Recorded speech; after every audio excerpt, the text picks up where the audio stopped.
Big Boss house లో top 5 లో ఎవరు ఉంటారనేది స్పష్టమవుతుంది. ఈ సీజన్ కప్ ఎవరు తీసుకుంటారో అనే విషయంలో ముగ్గురు పేర్లు వినబడుతున్నాయి. అందులో తనూజ, కళ్యాణ్, ఇమాన్యుయల్ మధ్యన బిగ్ బాస్ సీజన్ 9 కప్ ఉండబోతుంది అనేది తెలుస్తుంది. నామినేషన్స్ లో ఉన్నప్పుడు తనూజ వర్సెస్ కళ్యాణ్ పడాలా అన్నట్లుగా బుల్లెటెడ ప్రేక్షకులు ఓట్లు గుద్దుతున్నారు. ఇమాన్యుయల్ కొన్ని వారాలుగా నామినేషన్స్ లోకి రాకపోవడం అతని మైనస్ అయికి వచ్చింది.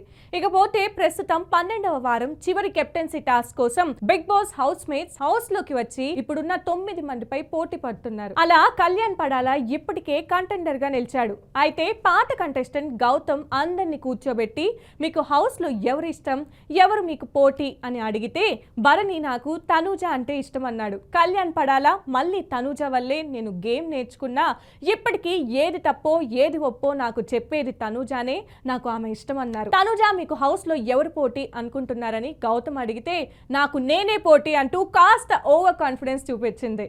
ఆ తర్వాత నాకు పోటీ కళ్యాణ్ అనుకుంటున్నాను, కళ్యాణ్ మైండ్ గేమ్, కళ్యాణ్ స్ట్రాటజీలు బాగుంటాయన్నది. అందుకే తన గేమ్ తనను ఆడమని చాలా సార్లు చెప్పానంటూ తనకు పోటీ కళ్యాణ్ పడాలా అని తేల్చేసింది.